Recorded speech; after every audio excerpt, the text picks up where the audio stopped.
Hep, bago tayo mag-secret file, ay ilike mo muna ang video na to at mag-subscribe na sa aming YouTube channel. Don't forget to click the notification bell para hindi ka nahuhuli sa latest episode ng DJ Rocky's Secret Files. And now, it's time for SPG, as in Super Pagganern Secret File.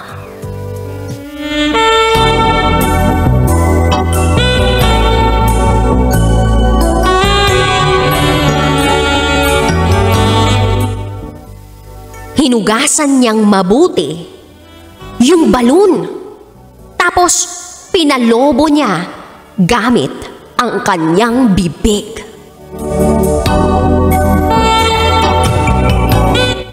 Hi, DJ Rocky.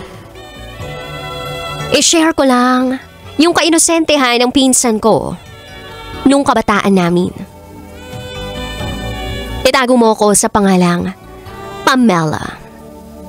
At ito ang aking SPG, as in Super Pagganern Secret File.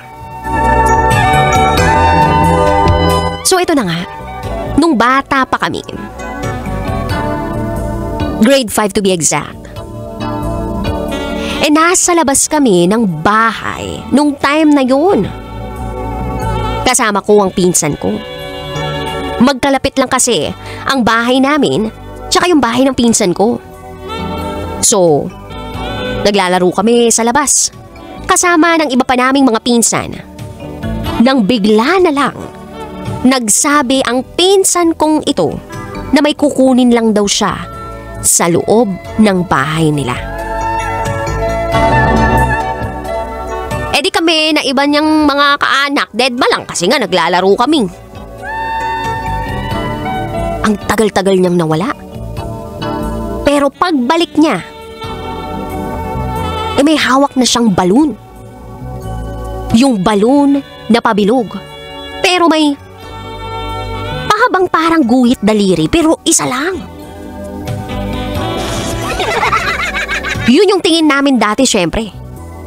Malay naman namin kung ano yun. So, ang ginawa namin, nilaro-laro namin yung balon. Kasi first time namin makakita ng ganun. Tapos katagalan ng paglalaro namin noon, may isang babae na kapitbahay namin na nakakakita sa amin na naglalaro ng balon. Tapos sinuway kami, pinagalitan kami. Pinutok niya yung balon. Tapos sinanong niya kami kung saan namin nakuha yun. At syempre yung pinsan kong babae, siya ang nagsabi na nakita niya yon sa kwarto nila. Proud na proud pa siya. Ako po nakakita niyan sa kwarto. Tapos dagdag pa niya, hinugasan pa raw niya kasi parang malagkit. Kaya pala ang tagal niyang bumalik. Kasi nga, hinugasan niya pang mabuti yung balon na nakita niya. Tapos, sabi niya pa, pinalobo na lang daw niya yung balon na yun. At alam mo, DJ Rocky, kung anong ginamit niya?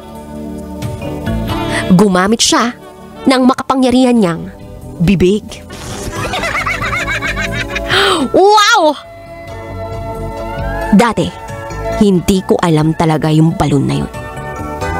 Pero ngayon, alam na alam ko na. Wala namang kaming kamuwang-muwang nun eh. Kaya sa pinsan ko, alam na natin pareho kung ano yun. At kapag binabalikan namin yung kwentong yun, tawang-tawa kami, DJ Rocky. May kung anumang katatawanan na napag-uusapan kami every time na nagkakaroon kami ng reunion. Wala lang, may share ko lang.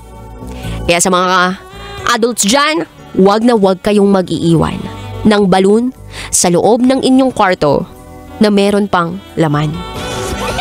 Kung po pwede lang, i-dispose nyo na yon.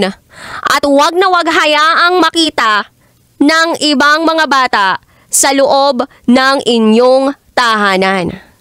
Dahil baka mamaya, sa iba pala gamitin ng bata ang balon na iyan. Yun lamang po, DJ Rocky. Muli, ako si Pamela. At ito, ang aking SPG, as in Super Pack-N-Secret Fun.